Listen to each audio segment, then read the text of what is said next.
ku asnjë shqiptar mos marrë më pak se 200 euro në muaj, dhe ky është vetëm fillimi.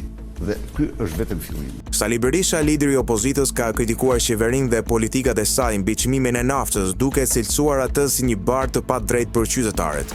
Ai u zotua se nëse vjen në pushtet, nafta nuk do të shitet më shtrese në Kosovë dhe në Maqedoni, vende që e marrin furnizimin nga Durrësi. Ndër të tjera, Sali Berisha argumentoi se qeveria aktuale sheh naftën si një privilegj për një pakicë dhe jo si nevojë etike për të gjithë.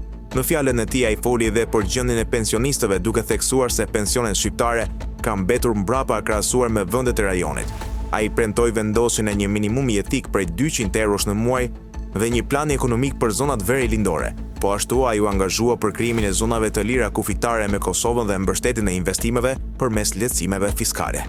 Sali Berisha akuzoi qeverinë për grabitin e tokave në Bregdet, duke përmendur emrat si Edi Rama dhe ish-ministrja Olta Xhaçka.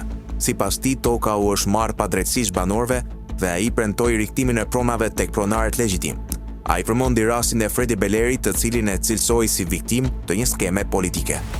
Në fushën e arsimit, ai premtoi dyfishimin e pagave të mësuesve, modernizimin e sistemit shkollor dhe përmirësimin e infrastrukturës. Sipas tij, testet e PISA tregojnë për të keqësimin e arsimit në qeverinë aktuale, gjë që ai synon ta ndryshojë. Sa i përket të rinjve, ai propozoi masa si heqja e mesatarës për universitetet, subvencionimin e punësimit dhe lehtësirave të startupeve. Sali Berisha theksoi rëndësinë e rikthimit të diasporës, duke premtuar lehtësira fiskale dhe mbështetje për investime.